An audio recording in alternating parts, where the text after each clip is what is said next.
All right, guys. All right. First of all, we're back.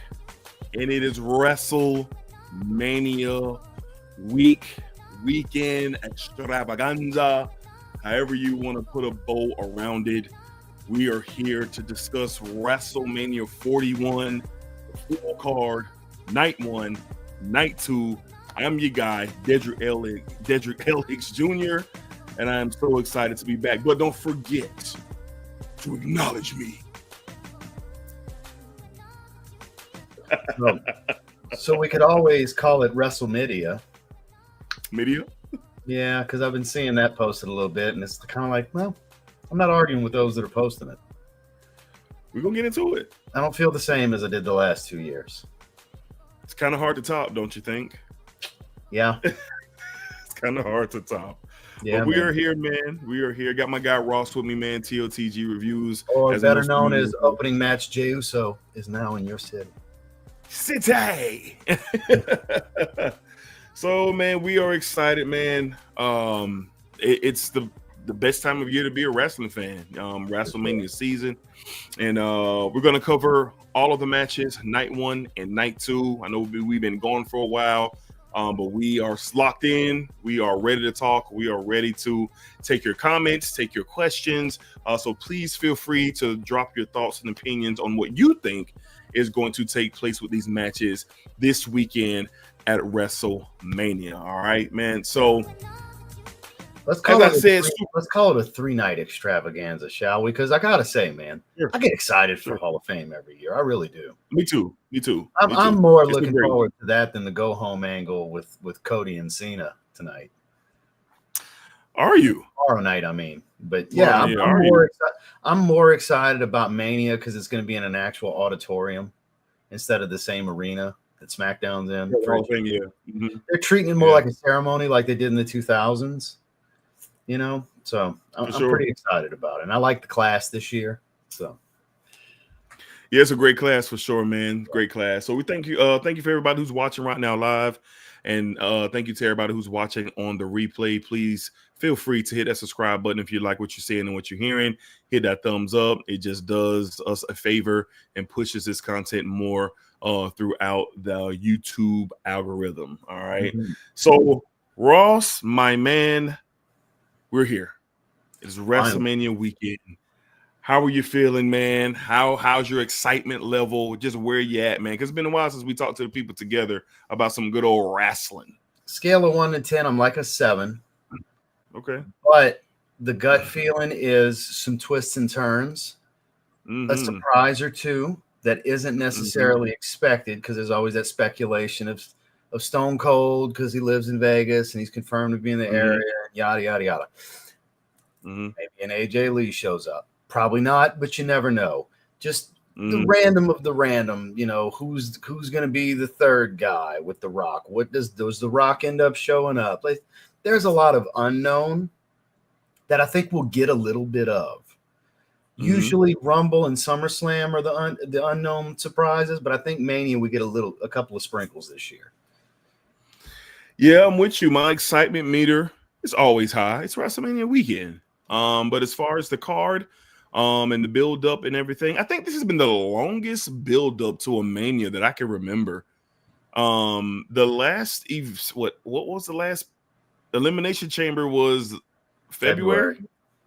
I think it was like the second to away from because the whole thing last year was they didn't want it to be cold again, but they're in Vegas. It's not going to be cold in March in Vegas. It might be 75, 80 degrees, you know, so this wasn't the year to push it all the way to mid-April.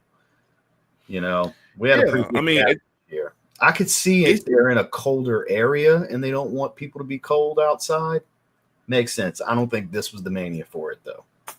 I just think I don't remember feeling it like hurry up WrestleMania, you know, due to all the long storylines, but we're going to get into them and talk about these matches, give our thoughts and opinions, give our predictions, and it should be a lot of fun as always with me and my guy Ross talking. So without further ado, we got a lot to get into. Jungle Hunter, we see you, my guy. Yes, we got you covered. God. I've been intentionally not answering because you won't stop asking. We got you covered, my man. And of course, drop your comments, drop your opinions, drop your questions. We'll get to them as the stream goes on tonight. So, Ross, let's go ahead and let's before we get into the card, let's go ahead and talk about two things that are not official. Does Randy Orton get a WrestleMania match? So, I've speculated this. I haven't breathed a word to anyone. Okay. I don't think we get an Aleister Black return as a surprise opponent for him. That's an after Mania thing. Right. I think they've planted some seeds for a potential. You want a match badly enough, and Nick Aldis starts unbuttoning the shirt, where he finally gets to wrestle in the WWE because he's been wanting to. I've seen the interviews, the Chris Van Vliet interview and everything. No doubt. He stays in shape. He's ready to go. They planted the seeds for him, and Randy, and ass whipping. It would be a great match. I would love to see that. I think legitimately 50-50 at that being possible if Randy does end up on the card. Right. He comes out to interrupt, to cut a promo, I demand I've been this, I'm that, I deserve to be on the card. I don't care what happened with Kevin Owens. And you get Nick Aldis come out to try to talk some sense into him, say, well, you know what, Randy? I've had about enough. Maybe it's something like that, where because of the circumstance, maybe Triple H was like, well, you know what? We had him slotted. You ready to go? Here's your chance. A little quick one-off. Get your Mania moment. I think we got a real shot at that. Thoughts? Yeah, I'm with you. I'm with you. I think you're thinking the same way that I was thinking. I'm just a little bit concerned for Randy because next month is Backlash in St. Louis in his hometown. And he's advertised as the main face on the poster. He's advertised on the posters. He's all over the place getting ready for the next PLE at the Mania. So I'm a little concerned with the momentum. I mean, it's Randy Orton. He doesn't need much to build momentum. Let's call it what it is. The guy's a legend. Yeah. But I'm just a little concerned that I know it was a big hit when Owens got hurt. And I know that they were probably going to unravel some real big-time plans with Randy coming out for this, going into Backlash. But the Nick Aldis thing is the only thing that makes sense because you can bring back somebody like Aleister Black or Rusev or somebody like that. It's not good for this, I don't think. It's not going to do anything. There's a built-in story sitting here with them with the receipt. Here I'm paying for an extra RKO. They went back to show he paid for an extra RKO. We got the Mickey James line. That he did drag Mickey James into it. I feel like they planted the seeds for us to get it. And it was an immediate backup plan, I thought. They knew Kevin was hurt before the segment took place 3 weeks ago. So I think Triple H, they were just on the fly like, look, this was the backup plan all along because they knew Kevin was hurt. They probably knew a few weeks leading up. So Nick's probably had time to quietly get ready. Run the ropes. Here's some people to work with. Carmelo Hayes is usually their go-to when people are getting ready to get in the ring. Carmelo Hayes is like their guy for that. Right. So that's what I'm thinking. Yeah, that's what I'm thinking, man. So we'll see. All right, we'll see. I would love that for Nick Aldis because I like Nick Aldis. I've long liked him as Magnus, and I've always thought he was good. It'll be a good spot for him to give him an opportunity to show who he is and what he's made of.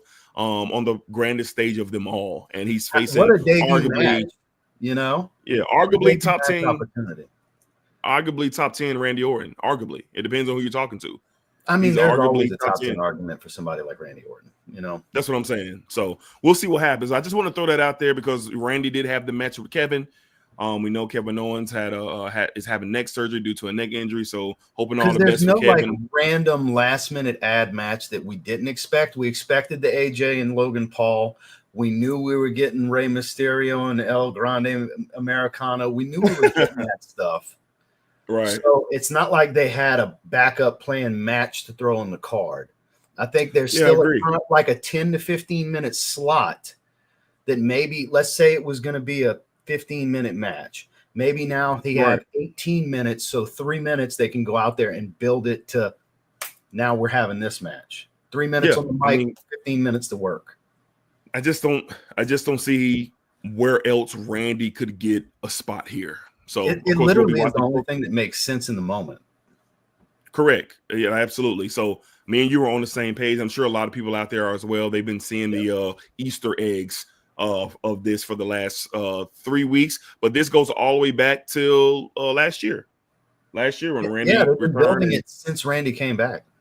Yeah, a year ago, almost a year ago. Yeah, a little over a year ago. Randy's been back a little over a year now. So what that tells me, based on the paying for the extra RKO, was this is here in case we need it, because in the future we'd like to do something with the two of you, and maybe this was the break glass in case of emergency. We'll do it now.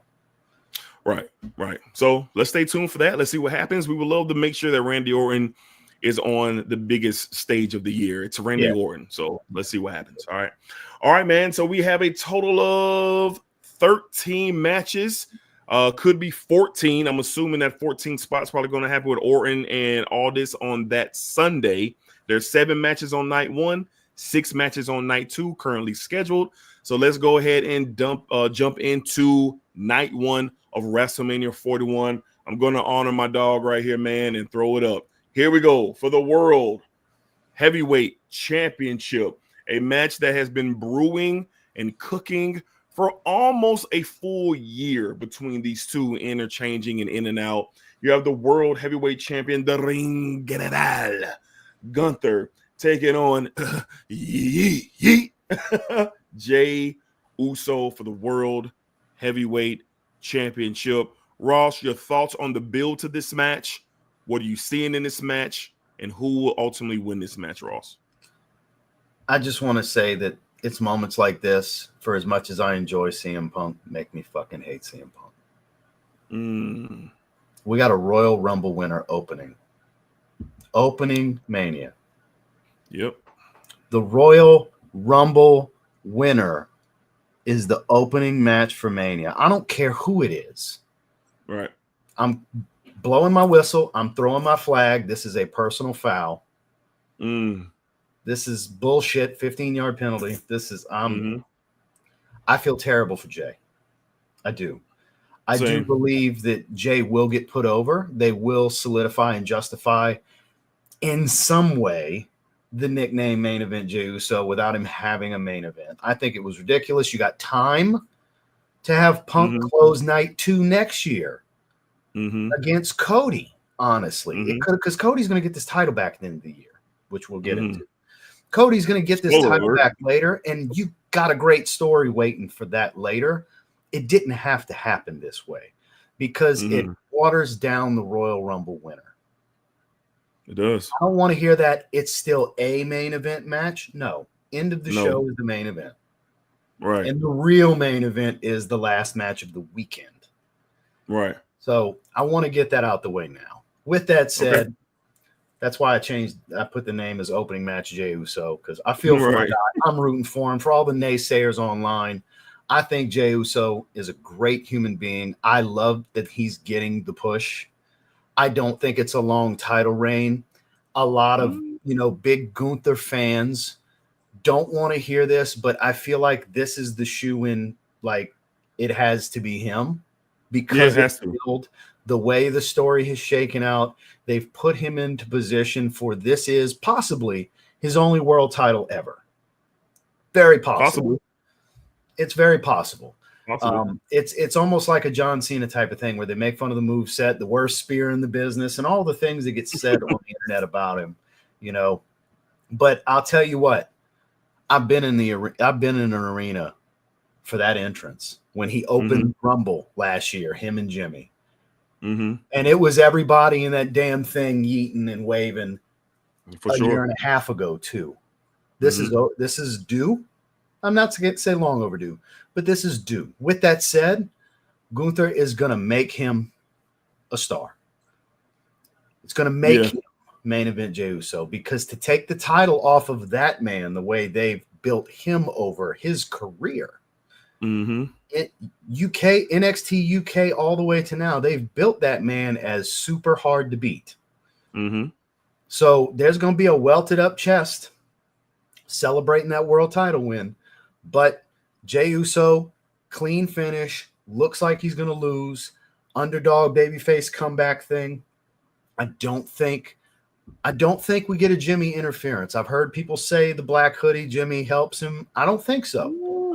I'm feeling like this has to be a clean victory for him for it to matter at all.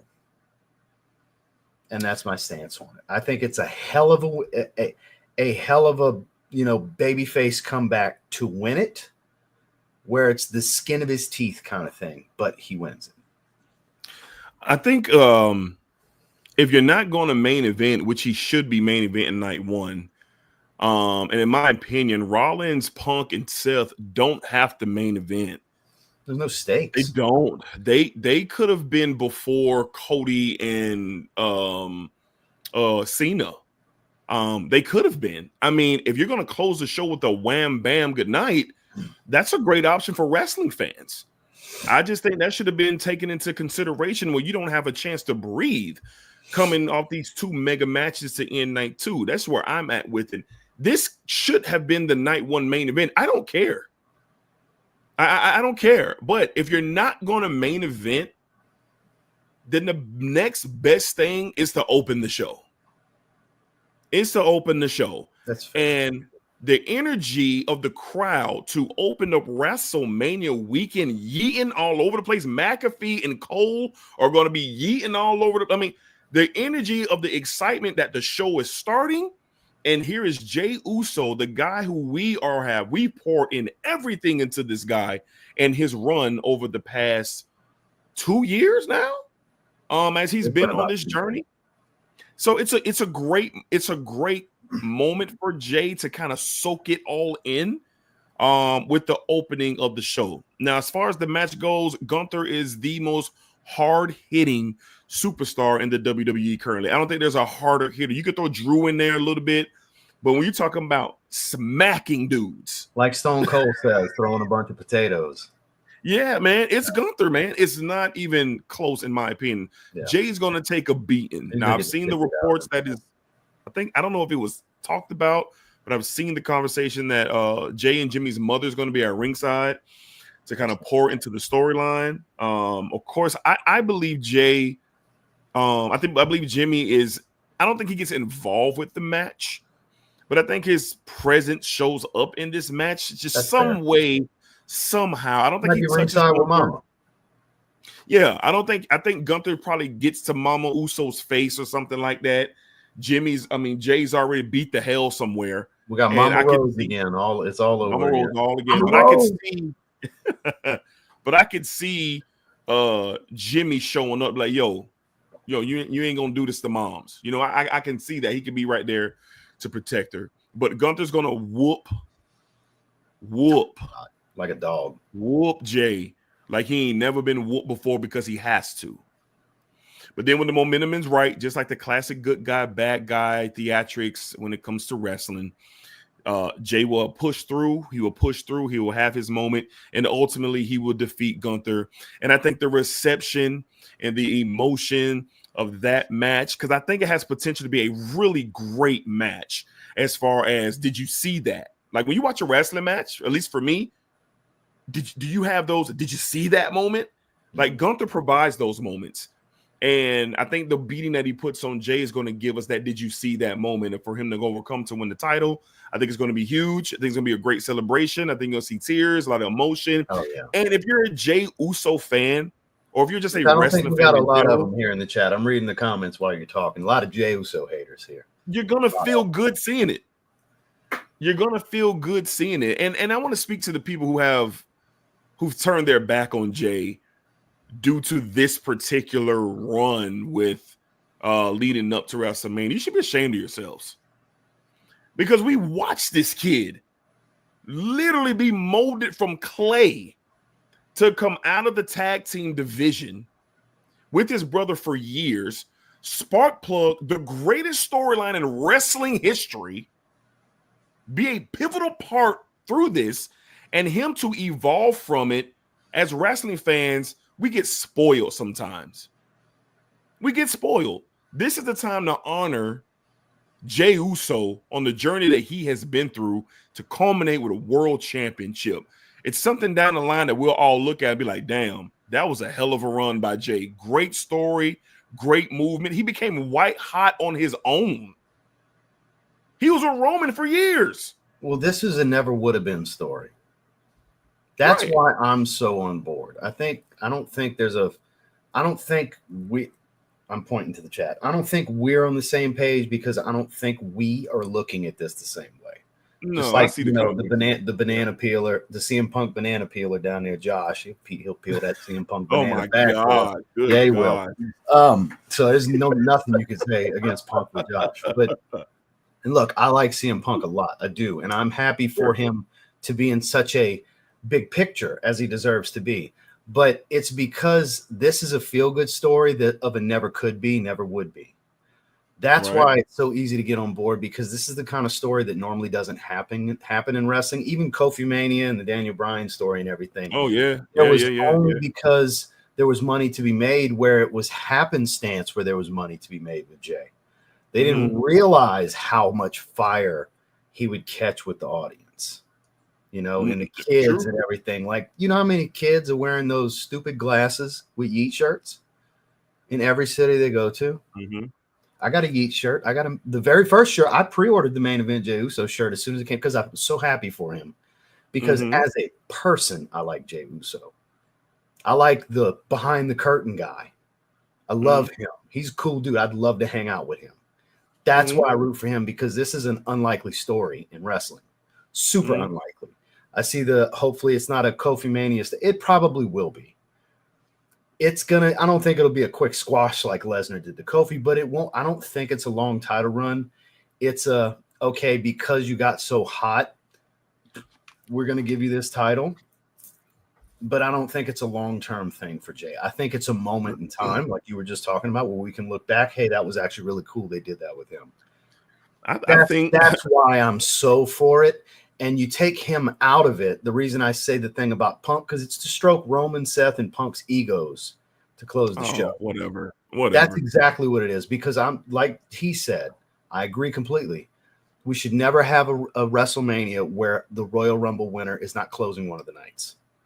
Yeah, it's been established since the first Royal Rumble. That's what it is. Yeah, for sure. So, and I think for Jay, I kind of disagree with you a little bit on the title run ending quickly. Now that's why they have two titles, right? This is true. You got your world title and you got your WWE championship. That's what you have, and I think Jay can thrive as a world champion contender and champion for a long time, because when you look at that pool over there for WWE on Raw, it ain't that deep. It ain't that deep to be talking world champion. You may have 5 or 6 guys who can legit be. I don't think Punk stays on Raw. I don't think he stays either, on because Raw. Punk's gonna want to be in the main picture, and the Punk's gonna go where Cody is. And Cena. Yeah, and I don't, and eventually the draft is coming up. Over there. Drew's over there now too, so he could be right there. Because I heard a good thing about him being a good person for Cena to work with during this year. Yeah, because of the past. The draft is coming up. Okay, like all of the big hitters, they're going to be on Friday night. Who? God, Dilly's a hater. We're in for one of the worst title matches ever if he wins. Oh, come on, Dilly, stop it, bro. God, come on, Dilly. You officially can't win any of my member giveaways anymore. You're excluded. I'm gonna read this comment here because I find it crazy. He said, I just can't win with Jay. All he has is a brain dead yeet chant. Wow. He's not good in the ring or on the mic. Wow. Giving him a little title. Giving him the title would be doing a disservice to the fans ultimately. His comment before that was talking about he was in the house for the last promo. It was so cringy and everything. He just does not like Jay. Yeah, I can tell he's not a Jay Uso fan. And that's fine. You know, that's what's the beautiful thing about wrestling. But, I don't think he's a superstar worker or anything like that. No, I think it's a great moment in time. It's a great story, you know? It is. And I think in wrestling, we see it. We see these stories and these characters when they get to, like you said, a white hot high. Yeah. You honor that. Look, you wouldn't want to see Jay in AEW. He couldn't hang with a Will Ospreay and people like that's not this. You know, this is a story for a character that's very unlikely. For sure. So I love the polarizing back and forth, and I think it's all over the wrestling community. By the way, Dilly and Josh. Oh yeah, for sure. You know, I think the polarizing conversation is great, wrapped around Jay and Gunther. But what I really hope happens is that they have a star-studded match and shut everybody the hell up. Well, Gunther can make it look great. And people can sit back and go, you know what? Salute to that. Got it. All right. All right. So moving along, because we got a lot of matches to cover, man. So moving on, we're going to kind of speed through a couple of these here. But this one has probably been the most thorough storyline of the whole card. And we have Jade Cargill versus Naomi, and Jade Cargill's WrestleMania solo debut and Naomi's new character, which is freaking awesome, if you ask me. She's gonna make Jade look like $1 million. This is where I'm so happy for Trinity. I'm happy for she left TNA to go back. I was like, damn it, she was the main event in TNA. Now she's about to go back to the mid card, and for a bit she was just taking pins. Now she's on a Mania card, one-on-one. Yeah, make a star moment. She's there to make Jade a star. I'm super happy for Naomi. This is like the first solo non-titled women's match for WrestleMania since 2016. That's a long time. I saw that stat line today. I had to screenshot it for the show. I said, wow, 2016. So that tells you the storyline is incredible. And there is no Bianca. There is no Becky Lynch. There's no Charlotte Flair in this. In this one, there's no Sasha Banks here. There's no Bayley here. This is huge for new the star women's division. An established veteran who hasn't gotten the big moments. It's huge for this division. It's huge for Jade. It's huge for Naomi. I think both are going to be future world champions in 2025. This is giving Naomi the credit she's earned. That's what this match is. She's got the responsibility. And she's really good. She's got the responsibility of Jade's big time, I'm here, that bitch show, that character's back match. Because that's what this is. This is go make Jade Cargill a star. Yeah, and I'm excited for this match. I'll kick it off here with this. Mine's pretty much a simple breakdown. The storyline has been incredible. I think they both played it off well. I think WWE did a great job building Jade since her arrival till now. They did not oversaturate with Bianca. They peeled her away from Bianca quite nicely and really sparked up this feud with Naomi in a very dramatic way. Just very dramatic way that was done just outstanding. It was an outstanding job by Triple H and Creative to pull Bianca out of this, separate Jade and Naomi away from Bianca, because now it sets up Naomi's shot at Bianca, and then it also sets up Jade's shot at Bianca at some point in time. So this is, it's in a great evolve of a stories. But I will say, if you haven't seen Jade Cargill in a ring, you're in for a treat, because she is a specimen. She is a specimen. You look at her, she's not normal. She's not normal. Like, she's not. Like, her body type, how she moves, how quick she is, how strong she is. She's not normal. And then Naomi is an athlete. She's an athlete in the ring. So I think the combustible elements between the two are really going to give us a really great match here. And I know the finish is going to be excellent. So I'm really looking forward to this. But I got Jade getting the win because she has to have it. You got to build her up, because I think before she gets to Bianca, she's going to have to deal with Charlotte at some point. I remember that face-off between those two at the last year when Charlotte was teasing her return. So Jade's going to go on a little run here where she's going to be up against some of the established figures that have been in WWE. But Jade Cargill gets the win here. Naomi will still ascend. She will still rise. She will have her moments. And I believe Naomi will challenge or actually become women's world champion at some point this year. I believe that. Ross, what are your thoughts? Year. Yeah, I do. Damn. I do. So it's going to be on SmackDown for sure. Yeah. It's not going to be the women's world champion. It's going to be the WWE championship. Mm-hmm. I could see, because she's got unfinished business with Tiffany. They've established a rivalry there. Yeah. Because we'll get to Tiffany and Charlotte in a little bit. We will. Dilly, based on your question, hint, hint, wink, wink. That's also where I'm going with that too. Yeah, he said, I know I'm jumping the gun. What's your match of the night? We'll get there. Miss WrestleMania is on the card. She is. With that said, I agree completely. I kind of threw my cards out early on the intro to this match that Naomi is going to look amazing in defeat, look like a real threat and contender, and make Jade look like a star. This is even better than her working with Bianca this year for Mania, because she needs to look that much better to earn the right to get in the ring with Bianca on a big stage. Because in case you're new to this stream, we're the guys that call her Super Bianca. Okay? Yep. That's a real thing, Super Bianca. Yep. Bianca is, I don't know whose face got etched off the women's Mount Rushmore, but she took somebody's place. We just can't figure out who yet. Bianca's that good. She's that good. She's still young. But with that said, Jade's got to look strong. Yes. While Naomi has her moments. Oh, I saw some clips of it. I didn't watch the whole thing. But I saw some clips of it. And then Novice Knows brought up a little mini documentary that they did on Jade and Naomi. I did not see that. I didn't know about this. I need to check that out after. I pretty much echo exactly what you said. Naomi's going to look really good in defeat, really strong to be a contender.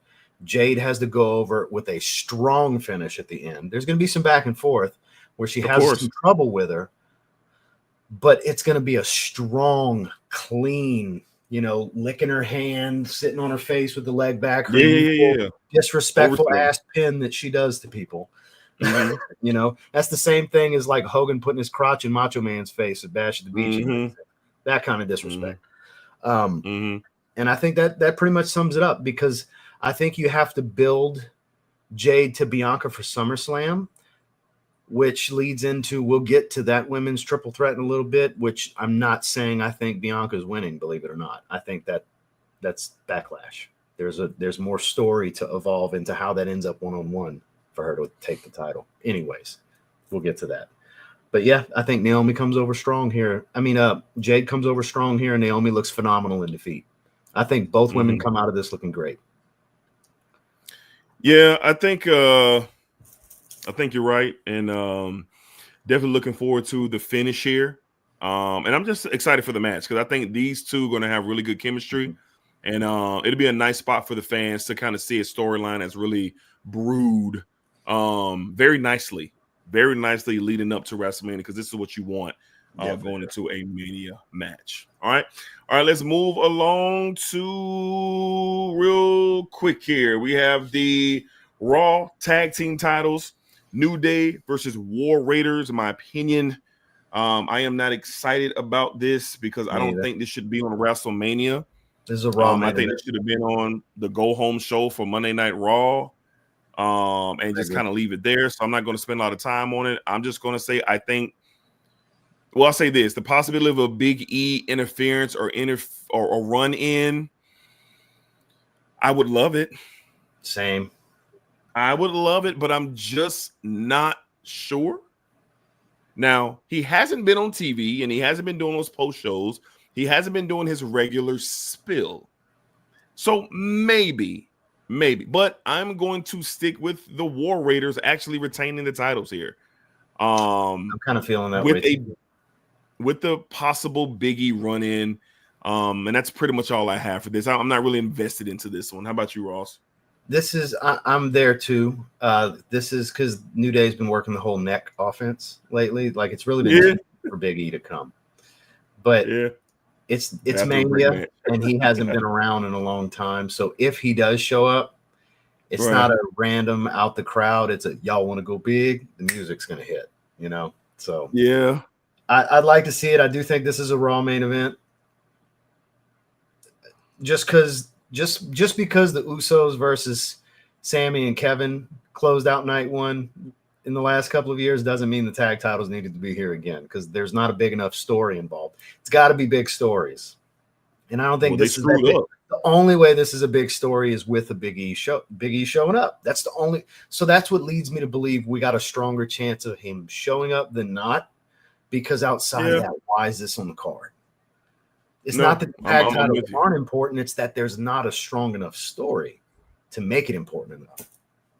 It has to be. It has to be a Big E side, and I'm with you. It has to be. So I'm thinking like 75% Big E shows up. I hope you're right. I'm a little less than you on that, but I hope you're right. But in my opinion, they got the wrong tag titles on Mania. They got the wrong ones on there because the Street Profits should have been in a five-way ladder match with the Pretty Deadly and Motor City Brigade, like DIY. Like they all should have been in some kind of crazy match, but because when they split the tag titles up in that ladder match, that was a pretty good match. When A-Town really Down Under and them, they all split the title. That was a good ladder match. Good. They could have did something like that again. It was fun to watch. Yeah, it was fun to watch. High spot match. You need a good high spot match on Mania. You do. All right, a few more matches left in night one. This should be a good one, man. You have the United States Championship on the line with everybody saying L.A. Knight, yeah, defending the United States Championship against Jacob Fatu. All brakes, all gas, no brakes, baby. No brakes. Ross, how you feeling? Knight, Fatu, U.S. title. What happens? Star-making night. Everybody wants it to be the Samoan Werewolf. I think for as much as everybody's going to pop for LA Knight like the crowd always does, I think everybody's ready to see Jacob Fatu in a upper level mid card role as he slowly makes his way up the card because he is it. What they feared about holding him back for him outshining Solo didn't take long. He was immediate impact when they brought him on television, and I think the mid-card title suits him for now to work his way into the main event because I think he can have a strong mid-card title run, but they got to book him better than they booked LA Knight and Braun Breaker because they have not used those titles the way they did with the previous title holders. Now, not the Logan Paul, but as far as like when Gunther had the Intercontinental title, that was Raw main event every other week. Good run. He had a great Intercontinental title run. They need to get back to that. Let that close the SmackDown and Raw. That should be a regular thing. Like alternate women's Intercontinental title. Next week, you got the men's Intercontinental title. The women's, you had Chelsea Green's closing SmackDown one night. Then the next time, I'm thinking Jacob Fatu here. It's Jacob Fatu. That's what makes sense to me. Your TV titles, basically. And you get promo segments from your main titles to build the card for the pay-per-views. Just logical to me. But, yeah, I think we have a strong showing. I think you're going to have some spots from LA Knight, but I think it's going to be pretty dominant, Jacob Fatu. You got to make him look like a monster. You've led him up to looking like a monster. So in this, he needs to look like a monster on the big stage. Jacob Fatu clean. Yeah, I just don't see it. Yeah.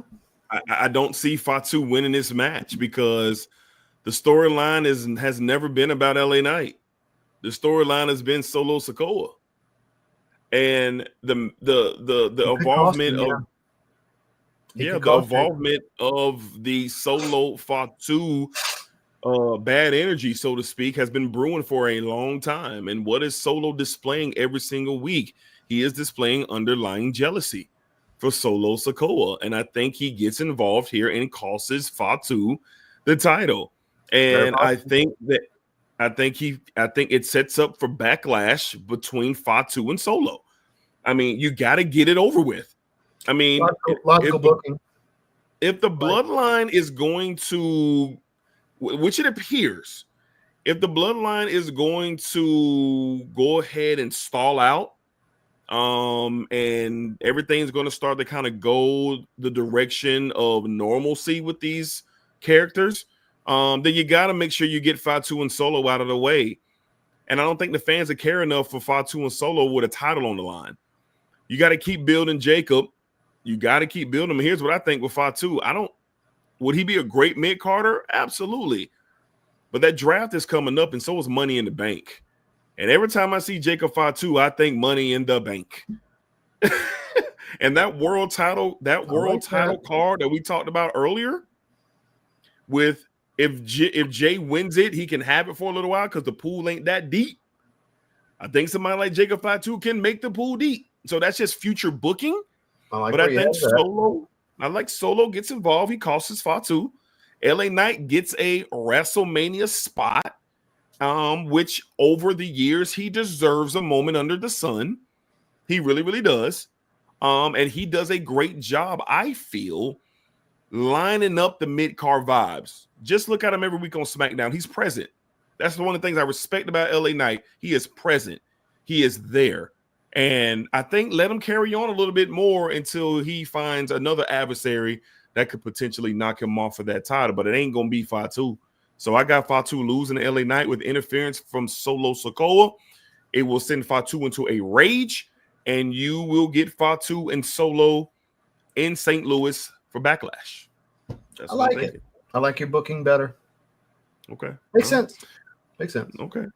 All right. So where we at? We're gonna go back to the another Jey Uso. He hates him flat out. Uso sucks. Jungle Hunter says New Day needs it, but probably not. Yeah, I mean. So I saw you block the burner. I didn't get to see what one of my fans had to say. I'm assuming it's a fan of mine. Yeah, it's a fan. He's out of here. Speaking of people who want to peel bananas. Yes, for sure. Nava says there's no way this match makes Mania, meaning War Raiders and New Day. If E isn't going to be involved, yeah, I feel you. I'm with it. I'm telling you, I want to hear the music. Y'all want to go big? I want to hear it hit. I would love to hear it. Crowd's gonna go nuts. Shout out my guy PJ. Say it's a bathroom break match. I'm guessing he was meaning War Raiders versus New Day for sure. Dilly says I wish Motor City had that spot. Yeah, they definitely deserve a WrestleMania spot. They definitely do. Team match would have made more sense. I agree. Like Jungle Hunter says, Dilly says Knight gets squashed. It may look like it from a majority of the match, probably. They're going to make him look like a monster. No matter which booking happens, Jake Fatu's going to look like a monster. Hell yeah, he's going to be a star for sure. Mm-hmm. No doubt about it. Fatu versus Roman next year. We'll see. We'll see. No, that'll be a hell of a ride. I think we get Rock Roman next year. You got to. I think that's finally going to be the year. Like the time's running out. Yeah, like literally running out. Yeah. I think what's up, fellas? I'm sure you're smelling great, sir. Welcome to the Wrestling Podcast. For sure. All right. Jason says makes sense, Dedrick. We'll see what happens. All right. All right, let's move along down the card. Where are we at? I'm looking forward to seeing this. We have the legend Rey Mysterio Jr. versus El Grande Americano, aka maybe it's Chad Gable, maybe it's not. This storyline came together very smoothly, I might add. The transition from Gable to Americano, all of that has been very interesting to watch for me personally. But Ross, where are you at with this one, man? This whole luchador disgrace and the approach on it with El Grande Americano, of course, with the greatest luchador of all time, Rey Mysterio Jr. From the Gulf of America. From the Gulf of America. From the body of water. Yes. How are you feeling about this one? And plain and simple, Ross, is it Chad Gable or not? Yes. And this, speaking of Dilly's question earlier, while I don't think it will be, I think it's going to get talked about like it's got a shot of being match of the night. Because Chad Gable is that good. He is that good, and Rey Mysterio still got it. So for 50 years old, he was great. This has match of the night potential here. I'm so glad Chad Gable's getting the big stage because I really thought he was going to get that Intercontinental title push because that's great that he's good at the comedy spot, just like Kurt Angle was. But you know what else makes him like Kurt Angle besides the gear and the Olympic stuff is he can work like Kurt Angle. He's the second coming of Kurt Angle. He really is. Yeah, all the way. If anything, a bit more athletic and agile than Kurt Angle. Shredded too. God, Chad Gable is shredded. In shape. But this is going to be great. I still think Ray's going to win, unless it's a dirty finish. That's the only way we get Chad winning. It's got to be a dirty pin, interference of some kind. But if there ends up being a clean, because this could be a lot of the nonsense where there's LWO interference, there's American-made interference. It's probably going to go that route. Yeah, that's what I'm thinking too. Which I hope they get enough time to have this 5-star match that I think it can be before that BS happens. But I think even with all the BS happening and the craziness, I think Rey Mysterio is still going to pull it off. And I think there's a real strong chance that mask comes off Chad Gable at the end. Yeah, I'm with you. Where Everything you said, I'm with you. I think Ray has to win for this storyline to progress. Yeah. But I in my mind, I'm like, WWE is going to do it. They're going to swap out El Grande Americano and Chad Gable. Yeah, they're going to do something to keep it going, because can you just give it up this quick? They probably took an ad out in the newspaper for a build similar to Chad Gable with no tattoos. Can you do it? Like, can you give up the mask that fast? I just don't think you can. At Mania, it makes sense at Mania, though, because it's Mania. It does. It does. And it's like, you're not fooling me anymore. Let's get this over with. Yeah. And if it happens, I think everybody's all for it. But I just got a feeling if that mask does come off, I just got a feeling it ain't going to be Chad, man. I just got a feeling they're going to do a switcheroo, like under the ring or something. Like, something's going to happen. That's fun. Where I just don't think they stop it here. I just don't see it, because I think when Gable resurfaces for real, I think he actually wins this Intercontinental Championship. He's going to go on a run where he's going to have that moment, because he deserves. If anyone deserves to be a champion in WWE, if you write a list of 3 guys, Chad Gable's got to be on your list. It's Shorty G. He went through a Stardust gimmick, you know? Yeah. So, Stardust got a title. Why can't Shorty G? Why couldn't Shorty G? You know? So I think it's going to be a really fun match, and I agree with Ross. I think it has potential to be match of the night. It could be a real banger here. Them dudes can work. I mean, the athleticism between the two, if it's Gable, if it's really it can work. Right, if it's really Chad, right? So we'll see. I am looking forward to it. This is one of the matches where I kind of highlight that I want to make sure I'm in place. Yeah, when it's going down, because I want to see. This is if I got to use the restroom. We're pausing. Yeah, we're pausing. We're not missing a second. We got to see what happens. Yeah. If I hear Big E's music hit, I'll just come back and rewind it real quick. Yeah. Let's go to it. All right. Here we go. We're going to get to the meat and potatoes of night one. Here we go for the women's. The WWE Women's Championship. This is a match that's literally been in the making for 2 years. You have the Queen, Miss Wrestlemania. There it is. I was going to say it if you didn't. Versus the upstart Mirror. She looks in the mirror and she sees Tiffany Stratton. Tiffy time. Tiffany Charlotte for the WWE Women's Championship. Ross, this has been another one that started off slow. It was kind of getting cringy. Then the remarks heard around the world happened fast. And the turn of this feud happened right where it needed to be. Yes, Tiffany got personal. Promos, please, more. Tiffany got personal. I got Brett and Sean promos when that stuff started happening. And Charlotte started being Charlotte. I'm going to ask you something, Ross. We've gotten Charlotte. She's been back. But I felt like she was kind of holding back a bit. She was. She really wasn't being Charlotte Flair. But when Tiffany said what she said and really shook the wrestling world, so to speak, with that promo, I think that Charlotte Flair that we love instantly came out, and she is here. She is here. So Ross, Stratton, Flair, WWE Women's title. Talk to me, Ross. Talk to me. Match of the night. Oh, yeah. Maybe the weekend. Gable and Mysterio got potential for it. Yeah. But they got a tall task to take out Miss WrestleMania with the second coming of Charlotte Flair on the other side of the ring. And Tiffany and Charlotte before all the facial surgeries in the boob job. But guys, love or hate Ashley Flair, she's it. That's the greatest female professional wrestler of all time. Ever. And if you don't agree, I don't know if you really know that much about the art of professional wrestling inside and out to disagree.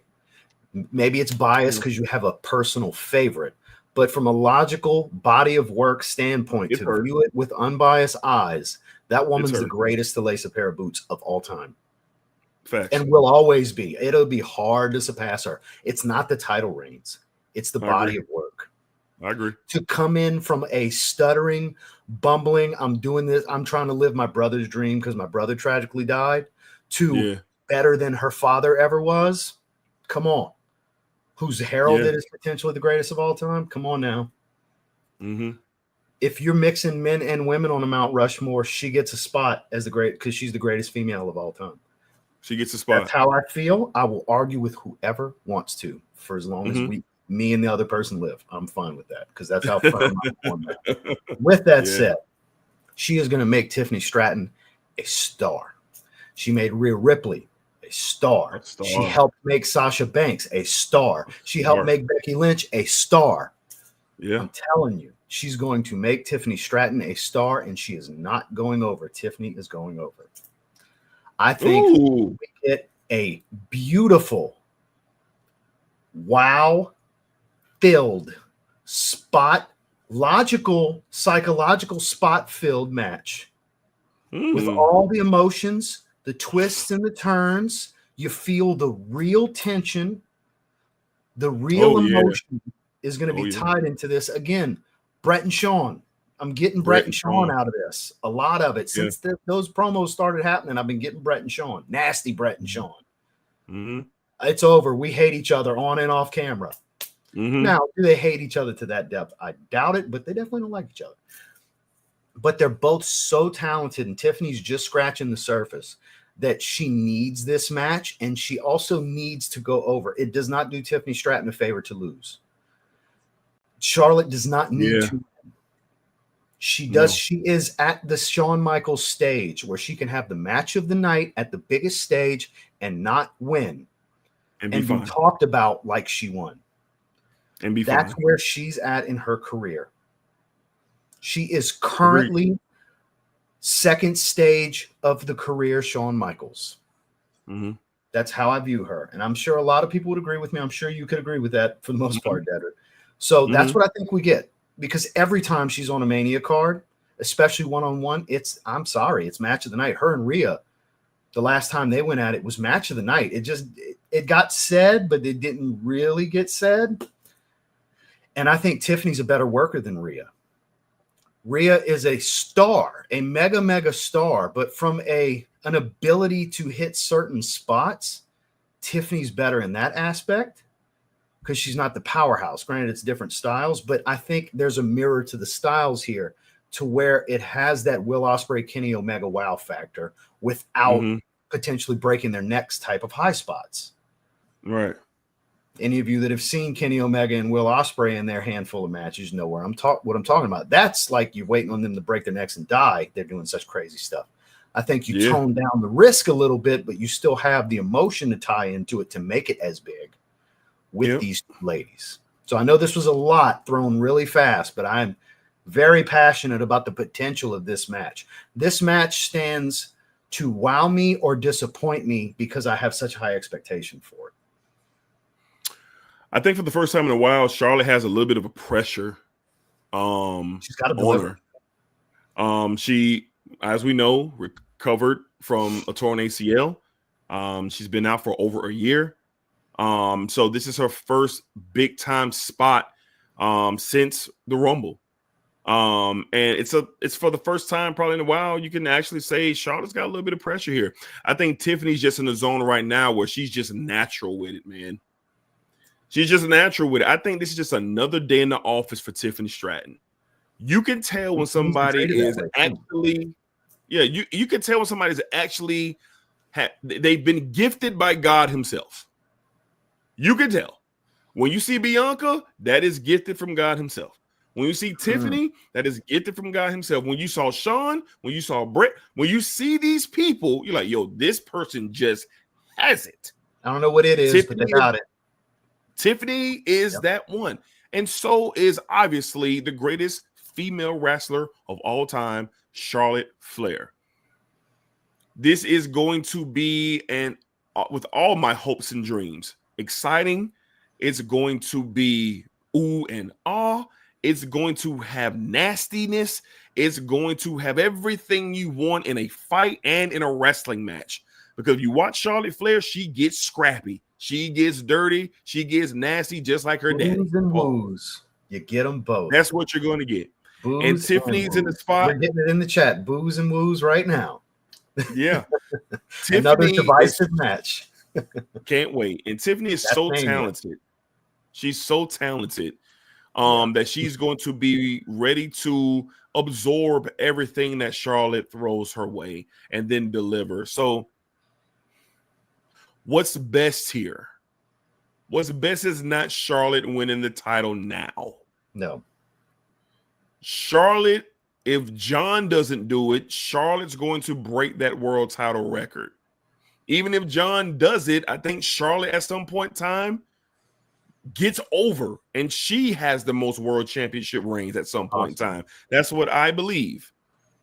But it won't be at Mania. Tiffany is going to be catapulted into superstardom after this weekend.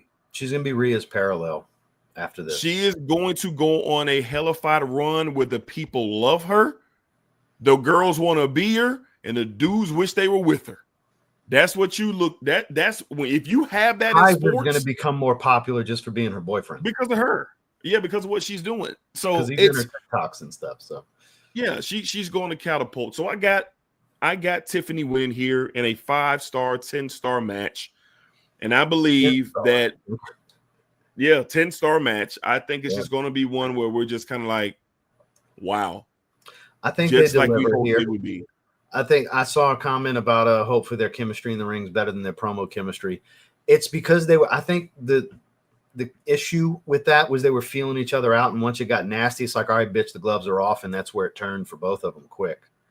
Because Charlotte's used to going kind of off script and doing her own thing, and Tiffany was ready for it because Charlotte has that reputation, and Charlotte's also kind of really working in the Triple H era for the first time because she was hurt for over a year. Yeah. She's used to having the blessing from Vince, and Vince is gone. It's a different regime running creative, a different writing team. Now that the flexibility is there to just do their thing, I think we're really going to get something special here. Because I truly believe both of them want it to be. They could hate each other's guts. They still want to look like megastars on this stage. They need the other. So I really think they're going to deliver here. I think it's going to be heavily talked about. Well, it's clear that Jungle Hunter hates Jey Uso, and he also hates Charlotte Flair. So we can establish that. Well, here's the thing about Mercedes. Who would she dog walk, Jungle? Well, here's my thing, and I love Mercedes in the ring. Mm-hmm. So for somebody that just talked about Charlotte's promo skills, don't you bring Mercedes Moné up. Don't you dare, because it took her 6 months to figure out a promo in AEW and New Japan. So, because I was literally like hurting for her, like, stop. Y'all need to stop giving her mic time. She's ruining it. And I love Mercedes. Love. Yeah, no doubt. She's top 3 all time for me. So, yeah. So, don't talk about ladies' promo skills and then say Mercedes Moné, sir. He says, from your lips to God's ears, I pray God Charlotte puts Tiffy over. Well, I think that's what we're going to get, but we're going to get a 10-star match for sure. All right. All right. Let's go to where are we at? I think we're at the main event for night 1. Here we are. We got Rollins. Lord Jesus. We got Reigns, my tribal chief. And we have CM Punk closing out night 1 of WrestleMania. Look at this card. Look at it. Just look at the thumbnail on that. Wow. All 3 of those guys sharing the ring. It's probably somebody just didn't. Huh? Yeah. Graphics do look good for the cards. That should be on a T-shirt. I'm sure it is somewhere. Some of them are on T-shirts, I think. I think the cards I'm sure it is somewhere. The cards for the shirt. Just seeing those 3 guys right there. Look at that. Like, fantastic. Fantastic. Well, we saw this brewing at the Rumble. We saw the elements of it, of the Rumble, and over time, I think it's played out in a way where we were all able to stay interested in it. I think the stakes got raised when Paul's favor was on this. I mean, CM Punk's favor to Paul was on full display. And now we're here with these 3 different agendas. And the wild card and the feature of this batch is Paul Heyman, in my opinion. So, Ross, there's a lot of the Paul Heyman on the pole match. Yeah, someone said this is the match where we see who gets custody of Paul Heyman. Yeah, so it's Judy Bagwell on a forklift all over again. Right. So, I want to know, like, where are you at with it? Like, what are we going to get from this main event? This is a hard. What are we going to get? Because there's a lot of speculation of Paul leaving with Seth and Seth turning to not the Joker character since he's been playing mind games as the architect again, which his promo work's been great. And he's been making sense and he's right. But I don't know, man. Because Roman losing would make a lot of sense for The Rock to now step in. I was wrong about you and become the final boss. I heard this storyline today about he becomes the actual final boss and Roman's got to run through the family to get to Rocket Mania. That makes sense. Is that going to be what happens if The Rock's involved? Probably not. Mr. Curveball in storylines himself. I don't know. Because the feel-good story is Punk winning for the fans. The more interesting story is Seth Rollins winning as a I told you so. And we're kind of tired of it. Roman Reigns winning, lol. What's the point? What's the benefit here for him to win? Like, seriously, other than, all right, he won at Mania, he should be up for a title. I think he needs to stay away from the title picture for a while so we can finally get him and The Rock rolling in this story because it's going to be a year-long build because The Rock's going to show up twice. I don't know. I'm very torn because I get where it makes sense with Rollins and I get where it makes sense with Punk. The one that doesn't make sense to me is Roman. So I'm super torn. I got to just take a shot in the dark here. I think it's going to be very back and forth where all 3 look like they're about to pull it off. Heavy Paul Heyman involvement that's confusing to each of them at different times, confusing to Punk, confusing to Roman. Seth's like, really, at one point with them? Like, there's interaction with all 3 with him at some point where it looks like he could go with any one of them. Like, there's going to be a lot of tug of war with Paul Heyman, I think. Yeah.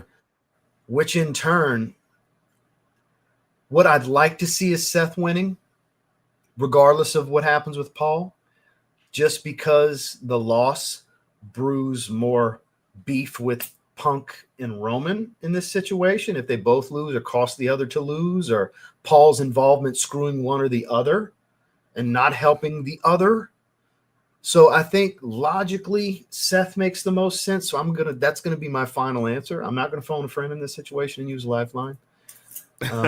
One I would call is on screen anyway. So, so I'm going to go Seth Rollins here with the victory as it makes the most sense for a potential story build with him and to further the other 2 story with one another. I'm with you. I think that this could go anywhere. I could see Punk winning. I could see Rollins winning. I could even see Roman winning. But what makes more sense for business, so to speak? Well, the first thing is, who needs a win more? Who needs it more? It's Rollins. He needs it. He's been the third and fourth wheel in all the major stories the last 2 years. Without Punk and Roman, where is he at? Like, seriously, where is he at? They could have did multiple things with Roman. They could have did multiple things with Punk. They could have did multiple things with Punk and Roman. But Rollins, where is he at? And I'm kind of sad for Rollins because he always kind of finds himself in this very spot around WrestleMania time. Like, when's the last time? 3 years ago. When's the last time he had a true program going into Mania? Well, he got to lose the world title last year before he got to take a chair shot to help Cody win the next night. Well, I'm sorry, the previous year he lost the title. Then he had to take a loss in a tag team match where he was the fourth wheel to just be the guy that took the chair shot to help Cody win the following night. So he's been the extra in these movies. When he's a main character, Typically, he's main character potential. He's he's arguably, from a full body of work, take the laughing out of it and just his full body of work, top 5 in the last decade in the industry. Oh, of course. Yeah. You know, Rollins is up there. He's got top 10 argument long term. Of course. So he's been utilized as a team player. It's time for him to go back to main character. Right. So I think the Paul Heyman angle is going to be stretched thin here. There are going to be different spots where, it's going to, Seth is going to antagonize Paul. He's going to look to attack Paul in this match. Rock and Punk are going to have to make a decision on do they help Paul or do they go for the win? Like, someone's going to prove to Paul Heyman that he is not, that they don't feel the way about him that he feels about them. And I think it's going to come down to Roman and Punk, because Rollins has nothing to, like, anything to gain or lose with Paul. Yeah. So here's where I'm at. I think Rollins ultimately wins this match due to the mistake of either Roman or Punk not choosing to help Paul, which can further their story. Further their story. It makes sense for them to lose by screwing the other one because of Paul.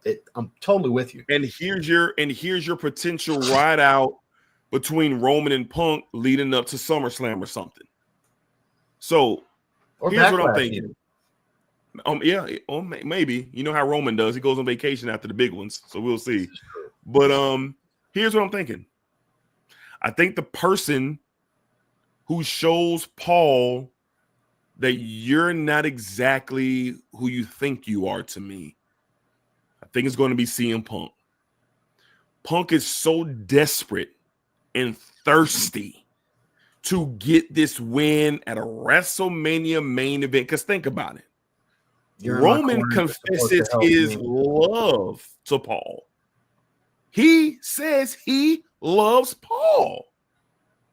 Punk is waving the flag that you're my best friend, and this is the favor. Favor versus I love you. You're my wise man. You saw what Roman posted on social media too, right? Yeah, the phone. He's calling, let it go to voicemail. Paul Heyman tagged you in his story, like it shows all that on the phone. Right. So I think that Rollins is probably going to be trying to beat the hell out of Paul. Punk is going to have an opportunity to go help him. And not. He won't. I like it. He won't.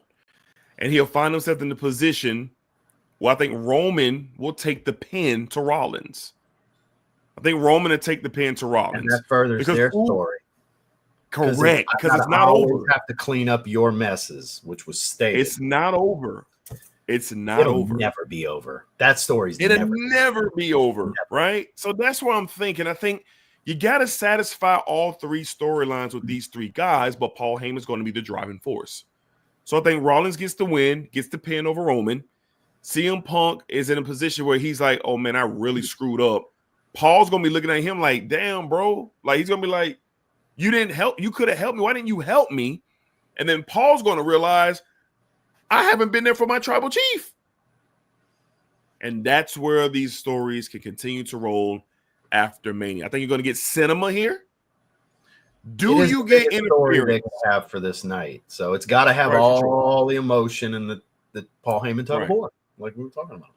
Do you get some interference from another entity? I don't think so. Don't need it because it's too much. Exactly, it's too much going on. So there's too many combustible elements on camera from the start. So I got Rollins winning in an entertaining back and forth on kind of edge of your seat. What's going to happen match here? Low match. It's a Roman main event. Oh, God. Maybe an hour. We got 15, 20 minutes before it gets going. After the 15, 20 minutes of entrance. The entrances, then the stare downs, and then all that. Living Color's playing Punk out, too. So there's 7 to 8 minutes at least. That's nice. There. Yeah, Living Color's playing him out like they did for his last Mania. Right. That's dope. Yeah. So that's kind of some stabs at the door, but I think me and Ross are arriving at the same destination with that one. I don't think we get any big surprise in that main event. That's for no. It'd be too much. It'd be too much. All right, so there we go. All right, so we are an hour in. Me and Ross talked about having this all done in an hour and a half. So we're going to go ahead and shoot into night 2. We have 6 matches. So let's go ahead and jump into night 2. Trying to think of something that could kick it off with the bang. Yeah, because we got a night 1 card that got released. We haven't gotten a night 2 card that got released. I got it. It got released before the show. Okay, see, I didn't see it. Yeah, I got it. All right, so here we go. Thankfully, women's triple threat match. What an opener! If you're gonna open up big, you got to open up here with what the card has to offer. Triple threat match for the Women's World Championship. Champion Io Sky defends against Super Bianca Belair and Bloody Mommy. Oh, we love Mommy. Rhea Ripley. Rhea Ripley for the World Championship. Ross. Me and Dilly finally agreed on something. He said Io steals the show. Absolutely. This builds into what I was saying about for Backlash with Bianca. Let's keep it simple. Okay. Io Sky's been getting pie-faced. You're irrelevant in this situation. Nope. Io's going to shine. She is the audience's favorite, even over Rhea Ripley in this situation. Everybody wants more from Io. They're going to get more from Io. It's going to be phenomenal. They're going to continue to push her to the side until she takes over this match. Rhea, I think she goes away for a little bit after this. I do. I think she needs a break to reassess as how the storyline's going to go, but she's just taking a little vacation. I think what's coming for her, because she's been at the focal point woman for a while now, and I think it's due a break. And Bianca's just about to really get rolling into some serious single storylines. Yeah. So I think Io is going to go into this as the winner. And I think there's going to be an argument that's going to build into Backlash on it was supposed to just be me and you from the start. Now that she's gone, I think it should be us, and Bianca's going to take it off of Io at Backlash. Yeah. That's what so Bianca's not winning. She's an argument for Miss WrestleMania too, right? But I think you're going to have a potential match of the night. As far as what happens in the ring, as far as the story, nothing's going to top Cena and Cody. It's going to be it's the biggest story going in. It's going to be the biggest story coming out. There's nothing anybody can do, no matter what happens in the first night. It's triple threat, no matter what happens here. But I couldn't pick a better match to open night 2 on this card because it's star-studded. There's there's 2 different styles here. So there's your powerhouse, there's your high flyer, and then there's your hybrid powerhouse high flyer. You got 2 different styles and the one that works both styles. What a great set to have to do a triple threat in Mania. Really, I don't know if there's potential. Seriously, if they give them 20 minutes, there's potential for the greatest women's match in Mania history. Potential. Oh, wow. It's potential because of who's involved. Yeah. I mean, really think about it. Io's that good. And Rhea is a mega star. The emotion, no matter what she does, is tied in. Everything she does is fluid and very powerful and effective. And Bianca is Queen Smooth. She can do everything. There's nothing that woman cannot do with emotion, with psychology, power, acrobatics, just athleticism. She's everything. Super Bianca, as we say it. So even though I said match of the night for night 1 was the women, from an in-ring standpoint, there could be the argument of this being the match of night 2. The women could steal the whole card, technically. They could. Nights. There's real potential here. So I know I walked around. I said it early, my finish, and then I walked around to get back to it. But Io Sky in a fun, emotion-filled, story-lengthening match, because I think this story continues into next month. Yeah, you pretty much took the words out of my head. I think Io wins. I think she pins Rhea because Rhea wasn't supposed to be there in the first place. Yeah, Rhea wasn't supposed to be there in the first place. You got to continue her and Bianca and give them one-on-one match that we were supposed to get, and it's going to happen at Backlash. And that's where Bianca wins the title, like you said. I think the spots in this match are going to be excellent because of what all three of them provide. And I think you're right, because like, what happens with Rhea after this match? She's been losing a lot. But there's nothing for her. Exactly. And that's why storyline-wise, she's got to refocus and reassess and go away for a while, even if they want to write her off with an injury or whatever, or do what I'm saying they do, because she has lost focus. And she even said, I lost focus. I got in my own way because she worried about Bianca and lost her title to Io in the first place on Raw. That's how this whole story started. So she needs to go away and reassess because she's lost focus. So it makes sense for her to just go away for a couple months. Well, it makes sense for her to go away until draft time, and then she gets drafted to SmackDown. It's time for her to leave Raw. It's time for her to leave Raw. Bianca can replace her on Raw. And that's what you need for Rhea, because Rhea has been living on Raw for years. She's kind of ran through all the competition. God knows we don't want to see her in Liv. Don't want to see her in Raquel. Don't want to see her and really no one on that roster. I don't want to see it. No, there's a lot of things for Rhea to do over on SmackDown. So that makes sense for her to go away. And then you get Bianca and Io at Backlash. Well, ultimately, Bianca will get the strap. But how cool it will be for Io Sky to have her moment at WrestleMania, because let's call it what it is. Outside of Roman and Cody last year, Io's performance in the ring was the best. Io and Bayley, what a match. That Bayley, oh my God. And look, Bayley's phenomenal. She's one of the greatest to ever lace them, but Io's better in the ring than Bayley. Yeah, sure deal. Yeah. Sure deal. So Io's phenomenal. So shout out to Io and what she brings to the table. And it's going to be on display again here at WrestleMania, but we both got Io getting the win. All right. Let's kind of run through this one. You got Logan Paul versus AJ Styles in an ad match. That's what people are calling it for WrestleMania. It's going to be a high spot match. What are we thinking about this one with Styles versus Paul? It pains me to say this because I actually don't hate Logan Paul like the rest of the world does. I don't hate him either. I don't. And as far as wrestling, he's actually naturally gifted for this, guys. He's a great heel. That's why they hate him. Yeah, he's a great heel to have. He's a natural heel. He's naturally great in the ring. His instincts are there. Imagine if he was 10 years ago working 300 nights a year doing this for real. Imagine how good this dude would be, you know? Yeah. But with someone as phenomenal, pun intended, as an AJ Styles, I don't think there's another person he could work with on the Mania stage to have the best match of his career. I think AJ is going to make this kid look like a star. I think, unfortunately, AJ is going to take a loss. And it's going to further the story with Karrion Kross, because I think we see Karrion Kross. Because at Backlash, I think we get AJ and Karrion Kross. Yeah. That's more of a Backlash card match. That's middle of that card. That story's been building. That's one I think AJ is going to win. But I think due to the mind games interference, Logan Paul gets the knucks and does his usual thing, hits a pulverizer, which his finish is badass. And AJ's fluid with doing his finish with him. He's definitely selling it really good. Great. That pulverizer looks good when AJ does it. No, I agree.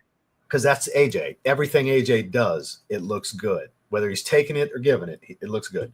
So that sounded weird, but y'all know what I meant. We're talking wrestling. Anyways, pause, I guess, right?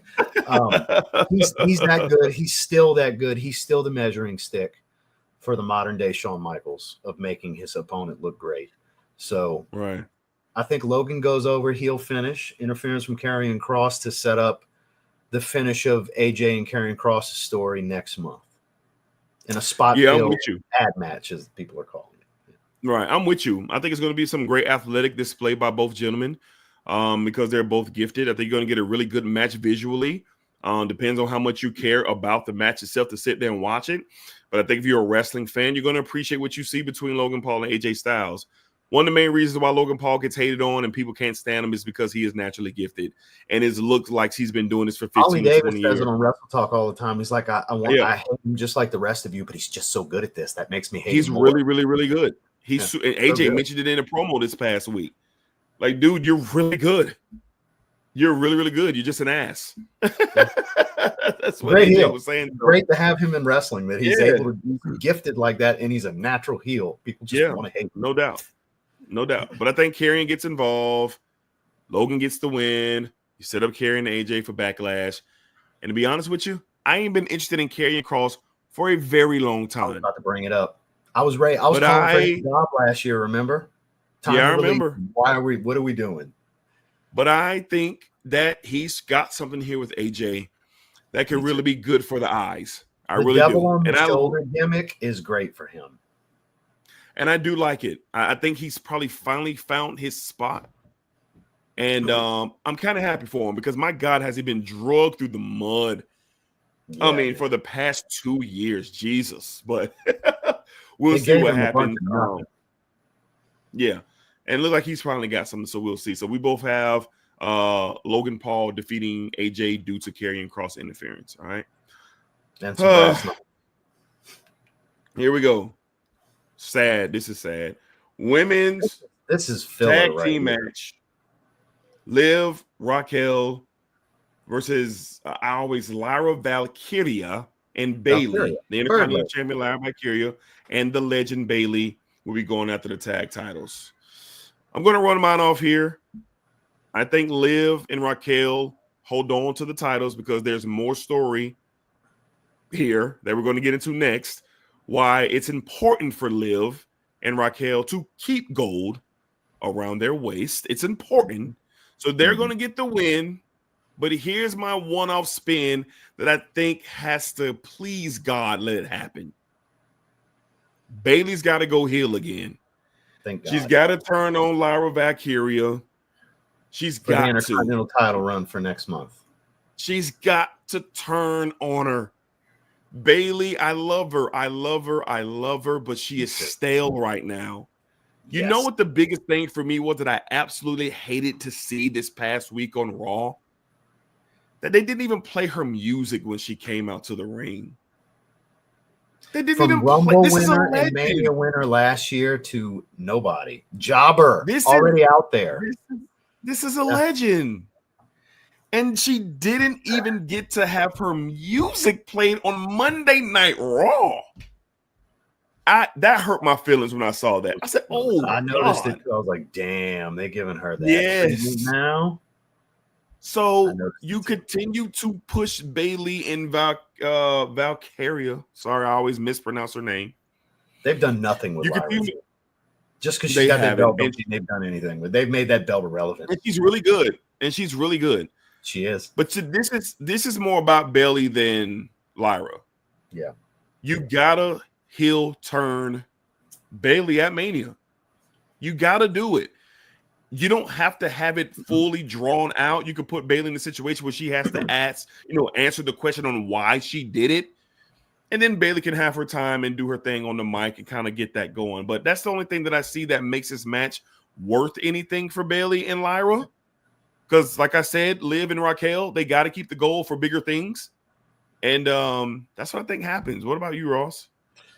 So how cool would it be in the promo of why the justification of the heel turn? It's like the Leonardo DiCaprio meme.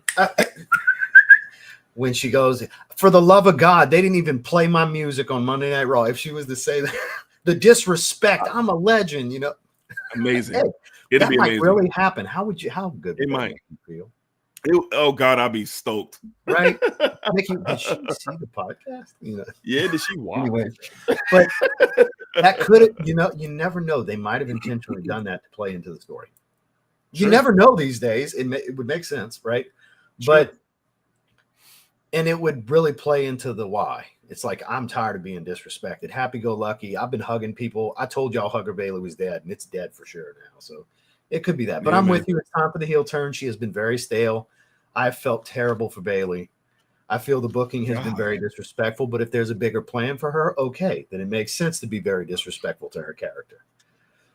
And it's, I love Liv. I do. I think she's a great heel. Yeah. But she's that little shit heel at this point. Like, you kind of can't stand her sometimes. Even though stand her. Yeah. Can't stand her ass. The one thing that people hate about her that I think is quite charming and unique for her is her laugh. I actually do like her laugh because it's very unique. But yeah, they're clearly going to win. It's going to be a one of those heel type finishes where it's a WTF moment between Lyra and Bailey, where you get they go to hug, but then the nasty turn from Bailey, and the boos rang out. And I think it's a new evolution of heel Bailey. It's not ding dong and your role model. And I think it needs to be a new evolution. She needs to be more like Jericho, not current Jericho's reinventions, but WWE reinventions, where it's like a new evolution of heel. It's not the same heel that she was before. Agreed. I think if we go that route, I'm with it. I'm all for it because Bailey deserves it. She deserved the babyface run, but Bailey's a really good heel. We need her back as a heel. We don't have enough right now. Okay. We don't have enough female heels.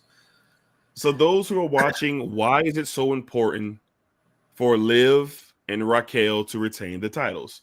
Hit me with it because I don't know where you're going. Fatal four-way match. So they can rub it in the face. We retained our titles. One of you. Okay. Yeah. For the Intercontinental Championship. I am really stoked about this match. Penta, Finn Balor, Dirty Dominic Mysterio. And I love how they have dirty in parentheses. It's really fun if y'all can see it on screen. They got dirty in parentheses. And the Intercontinental Champion, Braun Breaker. Man, I really love how this match came together. Me too. And Ross, I want you to go first. I think we might be. I'm wearing my Dirty Dominic Mysterio shirt for night 2. I'm wearing main event Jey Uso night 1. I'm wearing my Dom Mysterio shirt. I think 95% of WWE fans want Dom to win this title. It's bad. Time. Dom as a heel champion is going to be so good. Dominic, if you take away the wanting to not like Dominic and just close your ears, shut your mouth, and watch, Dominic Mysterio is the most improved wrestler in the last 3 years. He is so good. That kid is so good. He's got the potential to be the second coming of Eddie Guerrero for real. The potential there. I'm not saying he will. For real. But it's there because he's more Eddie style than his dad. To continue really Eddie's son, like it really works out perfectly. It really does. Oh God, it's good. It's good. It's good. I'm so here for it. It's good. Penta's been botching a lot. I hate that. God, he's been botching some moves because I love Penta. I've been a Pentagon fan for years. I'm so happy to see him come, but apparently Lucha Bros need to get together because the singles run ain't working the way I wanted it to for him. I hate to see Braun lose like this because they did not book him well enough. That's great that he does 100-mile-an-hour spears where he looks like he kills people, but they don't really do much with him. He's been underbooked and underutilized. I know he's young. I know there's a lot of time left, but I feel like they could have made a more dominant booking for his run. Personally, I think he could have had at least 3 more matches in his time as champion. To have more of a meaningful run, to really like the badass. Okay, y'all show him go run really fast and do a spear. You're not really establishing him as an actual like he eats people like Goldberg kind of thing. So because I think that's what they wanted to do, but it's not kind of really working out that way.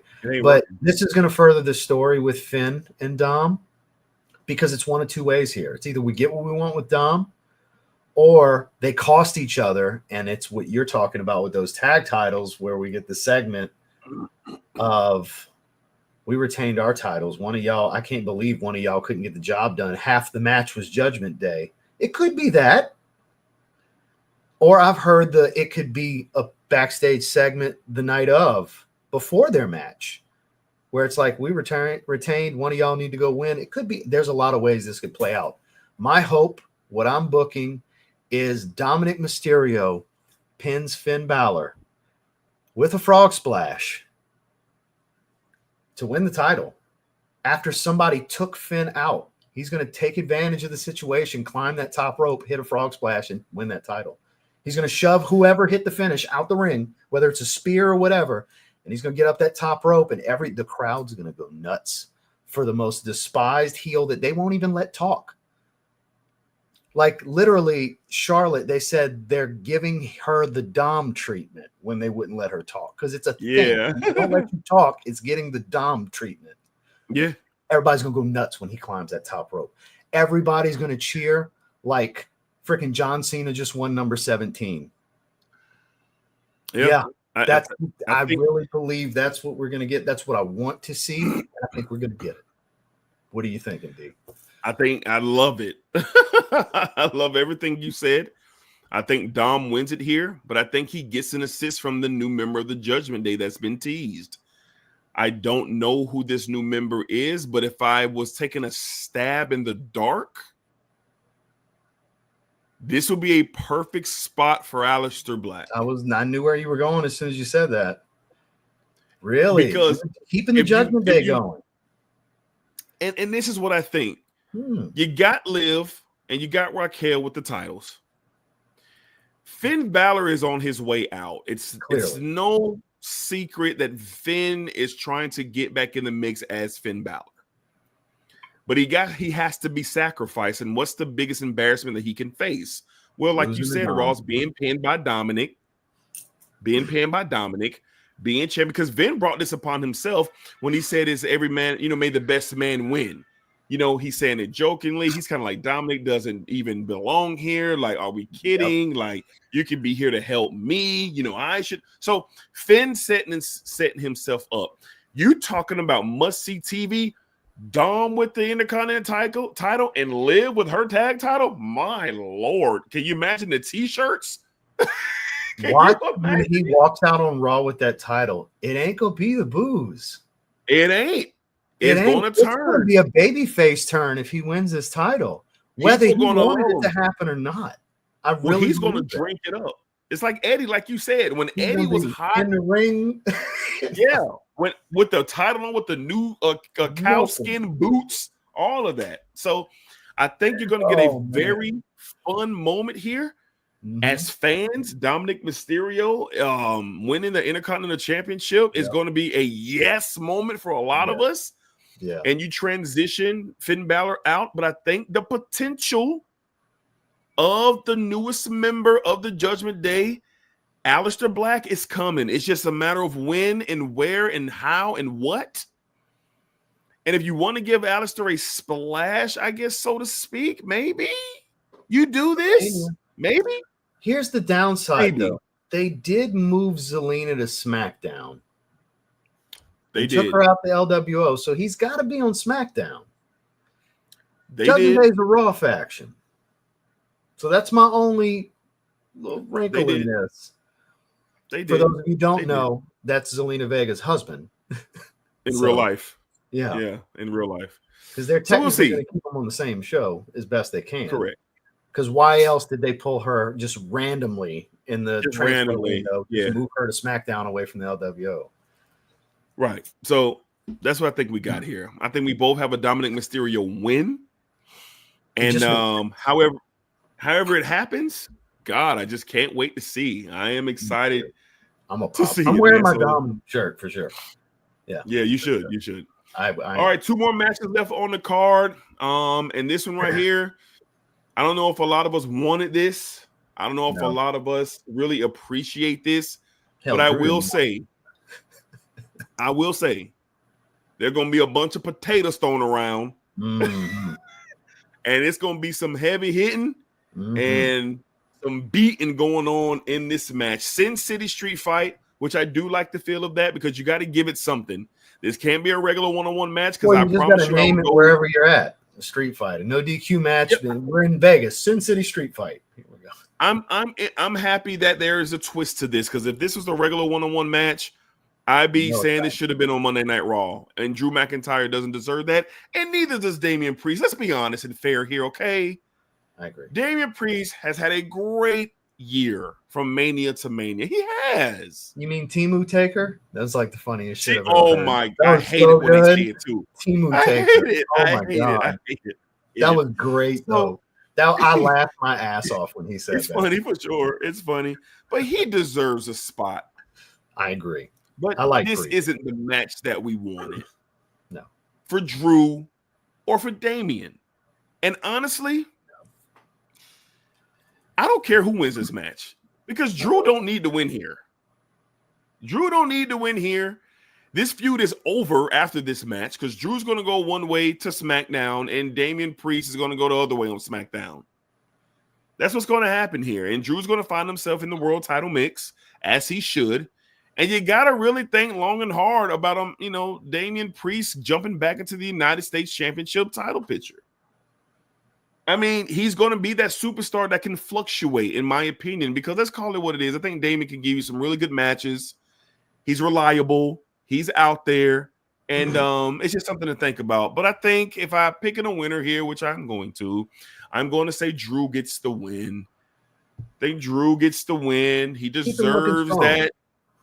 He deserves that. And they got plans for Drew.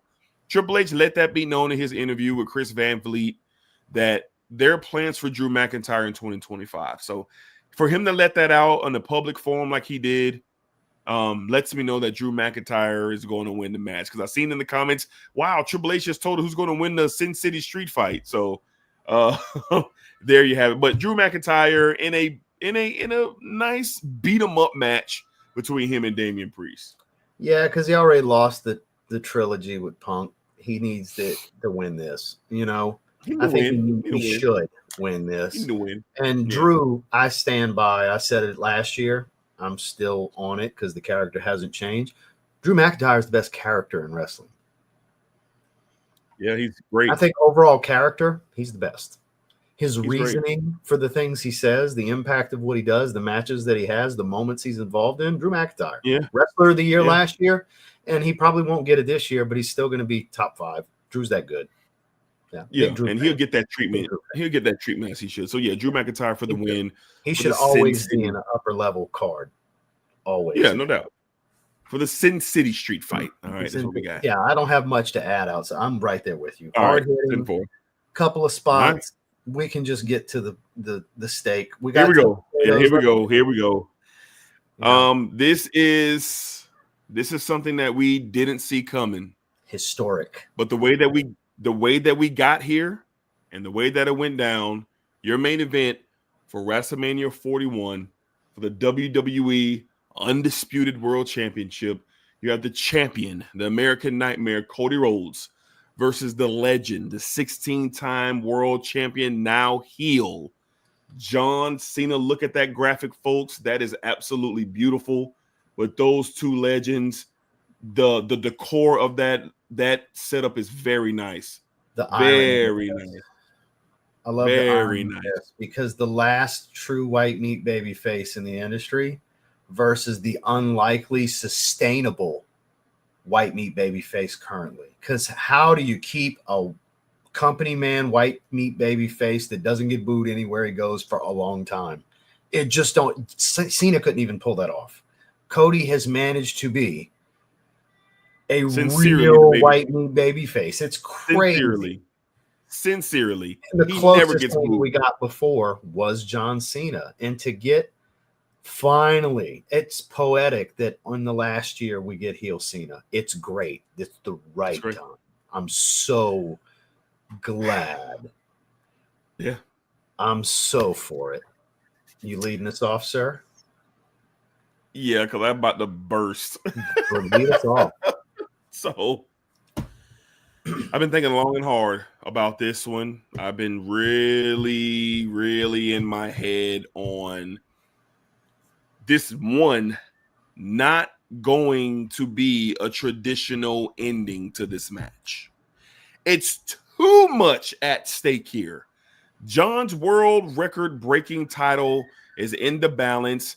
And then you have Cody Rhodes, who's making it clear that he is going to do everything in his power to stop John from other superstars accomplishing their dreams by retaining the WWE Undisputed title.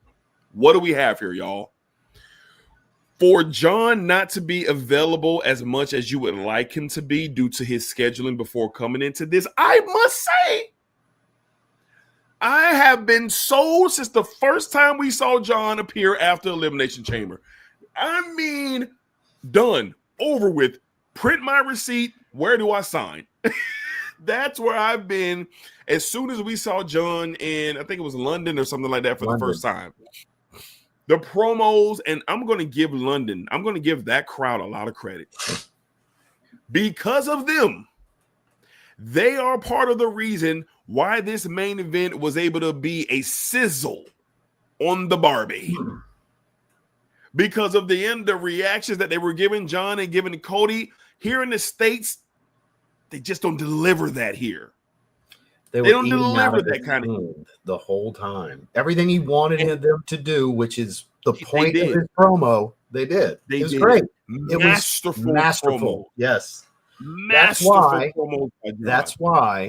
John Cena, and I'll argue this with anybody, is top 3 all time on the stick. Woo! All time. He's always been. He even talked about it in the promo. He's the guy that if you have the nuts to get out there and have a one-on-one promo with him, he's going to bury your ass. Flair, Rock, and John. That's my 3. Flair, Rock, and John. You can talk about his 5 moves of doom. Don't get on the mic with John Cena. Don't get on that microphone. Go ask The Rock how he did against him. He buried The Rock. He buried Roman Reigns. He buried them all. You just Randy Orton. He buries everybody he gets on the mic with. Cody did good. Anyway, Cody held his own. I'm just excited against John on the mic. And you know what? I was really proud of Cody because I was afraid for Cody. I was too, man, when John hit him with that, you're not real, you're not who you say you are, for a guy who wears his wrestling gimmick on his neck. The common fan. And, I said, God. My chauffeur, all of it. Man, so good. Great. So for Cody to be the embodiment of hope in wrestling, right? Mm-hmm. He is the embodiment of when you watch wrestling, you want the good guy to win, and the good guy is Cody Rhodes. Kids are going to cry when Cody comes heel. Oh, but I can't wait for that. Cody's a better heel than John. Just throwing that out there. Yeah, for sure. He's so good. Yeah. But what's best here? That's my motive with picking the winners of these matches. What is best here? Well, what is best is for John Cena to beat Cody Rhodes and break the record and win the WWE Undisputed Championship at WrestleMania. And I believe he is going to do that. But I believe that we're going to get the flip side to what we got to WrestleMania 40. Cody had the odds in his favor with the help that he received along the way. I believe John will be the recipient of that help to get that title off of Rhodes, because it's going to take that. You're going to have to kill Cody to get the title. And I think he kills Cody with the assist of The Rock, of Travis Scott, and a potential new face that we're just not seeing coming. There's a potential new... And I want you to tell me, because I can't think of who it could be. I've heard some things along the way in this story that makes sense, that ties into night 1. Oh my God. What do you got for me? Screw it. What is it? A curb stomp to get the pin. The man who decides to sell his soul because it benefits him. He's tired of taking a back seat to everyone. I can't believe I helped you win this title last year. I'm tired of doing everything for everyone else. Ridiculed him for selling his soul, for the potential of doing it. I sold my soul a long time ago. I don't have my soul. And those lines were said to Cody in a promo by Seth. I think that's where Seth's story unfolds. That's why it's important for Seth to win. Seth is that potential other guy. It just makes sense. I've heard others predict this, and I was like, I like the logic here. Now, exactly the way it's unfolding is my own thoughts, but the overall idea I did get elsewhere, and I really like the idea to that. It makes a lot of sense. The unlikely, but I thought we were cool now. You, of all people, because heel Seth Rollins needs to come back. And this is heel Seth Rollins with a purpose. and a It deeper really story. makes sense here because when you go back to "I will be your shield," that he told Cody he would be his shield, he exactly was that for Cody. Yes. He did exactly what he said that he was going to do for Cody. And how else for The Cody Rock did not to slap Roman hard in the face than to take Seth in? There's so many layers to Seth's involvement in multiple stories here. I think I would love for this to come to fruition. I think it's 50-50. I do too. I think that you get a Rock, and I do think you get a Stone Cold Steve Austin. Me too. I do think we get that spot Stone that we got last year in 40, that you get Rock, you get Austin, and I think that's it. Okay. And I think when Austin stuns Rock and he stuns Travis Scott, it's going to clear the way, just like it did for Cody, to beat Roman last year. This year, last year, Roman made the mistake and chose Seth over Cody. Mm-hmm. That's why he lost. I think this year, Seth repays what Cody didn't deliver on. Because Seth was like, this is our business now. This is our industry. We can't let them take over, and look what's happened. Seth Rollins makes sense to curb stop Cody Rhodes' head into the mat. Because it looks like he's there to help. And he ain't going to help Cody. He's going to help John. And John's going to get the 1, the 2, and the 3.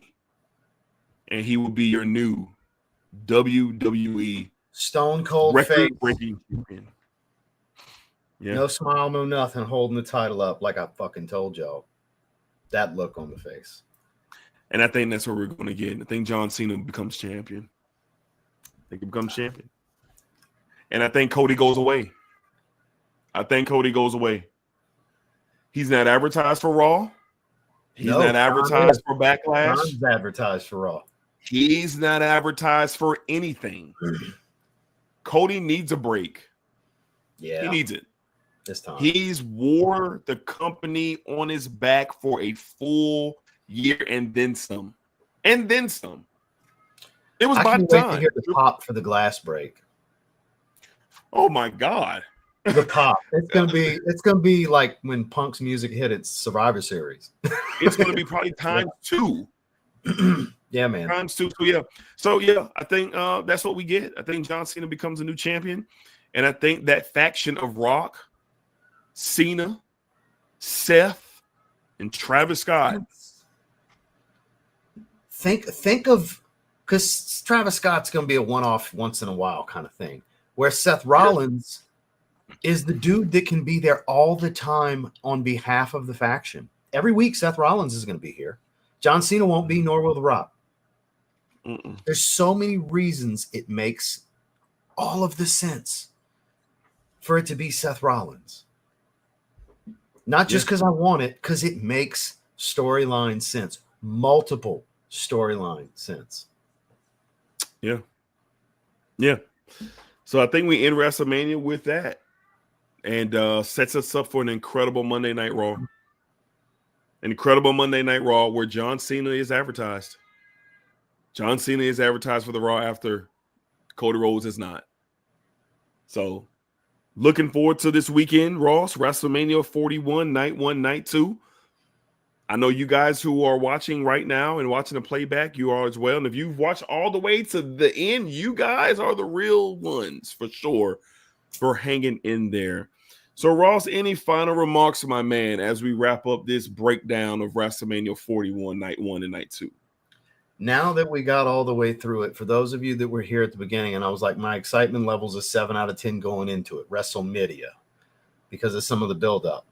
What I believe and or would like to see once we're rolling brings the excitement to a 10. Because of the potential that's there for a few of these stories to develop further, both in the women's division and on both shows in the men's division. Yes. And across the absolute top of the card main story, that's multifaceted and multi-avenued. Yeah. There's real potential for this to be a banger of a Mania with developing storyline for the rest of the year. Yeah, sure. But they have to deliver on some of these things. If they don't deliver on all of it, I think if nothing else, what we just finished talking about is probably the most important twist they could put in a story this weekend. Because it makes the most sense to carry the rest of the year through all of the PLEs the rest of the way. Yeah, I'm excited like you, and I'm along. I think Triple H has done a masterful job. I think last year's Mania was so needed. The hype, the matches, the build. I think Triple H understood this is the new regime. This is the new Triple H era. Like I think he understood the assignment after everything that went down with Vince and the TKO deal, all of that. I think Triple H did a fantastic job making sure we got one of the best Manias ever last year. Great. It really was great. But this year has a potential for more twists, more turns, and more curveballs. Yeah. And then after it's over, we probably will sit back and say, damn, was this a top Mania ever? Yeah, that's what I'm saying. Like, if they deliver on this kind of stuff, this speculative stuff, buddy, I mean, you had the feel-good story last year to the year of the heels, you know? Yeah. Very counter booking. I think we need it after a year of babyface story, 2 years of babyface storytelling with Cody. 2 years back to back, yeah. Let's have comeback Cody. Chasing Cody's better anyway. So let him go away, let him come back. Cody's got to be the one to take title away from him at the end of the year, but he's got to earn it, you know, and not Money in the Bank kind of stuff. Not Money in the Bank. Yeah. I think this has a potential to set off one of the greatest years in wrestling history because of the way the story can develop. Yeah. And the way that whatever the design is, because John Cena is advertised for this. Huh? It sets up next Mania because you know The Rock is going to headline next Mania. Well, yeah, it's like we said, like you said earlier, like time's running out. He's not going to be a supportive player 3 Manias in a row. No. He's going to be like, all right, no one else. For 2. Because by the time we get to the end of the year, Ross going to be like, do what I'm trying needs to get done. So I guess I'll do it. Yeah. And then that's when you have the rift with Roman, but at another time. But I think that it's all setting up for December. For the last PLE of the year, which will be in Boston, Massachusetts, where John Cena is from, and his send-off. It's amazing. To go, he's going to do this heel thing, but he will finish a babyface. Spoiler alert, I think John Cena will finish a babyface, and he'll walk away. And but I'm looking forward to crying. Yeah, I'll be looking forward to it as this journey goes. So, WrestleMania 41. This weekend, PLE on Peacock, night 1, night 2. I love night 1 and night 2. It gives the weekend so much meaning that everything in my life has to be done by 7 o'clock. Friday matters too, man. We got to go home and Hall of Fame. Cody, and then we got Hall of Fame. Yeah, you got a lot going on this weekend. So Friday, Saturday, Sunday, and Monday. My God. And we got Wrestling follow-up. Fans dream. Wrestling fans dream. So Ross, it is always a great pleasure, my brother, for you to be on here with me, and we talk what we love the most out of everything is some good old wrestling. And I just want to say this. As you see in the bottom of my handle, Macho Man should be Hogan at WrestleMania 5, and I'm standing on it. I'm with you. It was a crime that Macho Man did not defeat Hogan at WrestleMania 5. I'm going to stand on it, and if you don't like it, so what? Wrestling politics at its finest. Absolutely. Ross, in the final remarks before we go, man. I think we pretty much covered it all. I appreciate you guys for hanging. It was nice to have a little heel babyface heel back and forth banner, the polarizing stuff between us and y'all. That was me and y'all, basically. So that was great. Yeah. I appreciate you guys for coming and hang with us. Make sure to subscribe to Sports Desk Live. Make sure to subscribe to Dedrick L, Hicks Jr. Make sure to subscribe to TLT Reviews. And if you're into sneakers, TLT Picks. Yes, absolutely. Absolutely. Many avenues of hobbies. Absolutely. Jungle Hunter, this one's for you. Yes, you can breathe it. So hopefully you enjoyed the show and everyone else who came in to tap in. I'll have Ross's links to his channels and his Instagram in the description of this live stream. Y'all go and support my man's content. We do fragrances, we do sneakers. My man's very fit in the gym doing his thing, man. So he has a lot of things for 36 everybody. days out from the stage. Getting ready to do his thing once again, man. So thank you guys for your support. Thank y'all for watching. I really appreciate you guys just taking time out of the day to see what we had going on, man. So until next time, man, y'all be cool. Y'all be safe. Y'all take care of yourselves. Enjoy WrestleMania weekend. And look forward to seeing y'all on Instagram and everywhere else where we can talk a little bit of that wrestling. All right. All right, y'all. Until next time. Peace, man. Happy WrestleMania. Yes.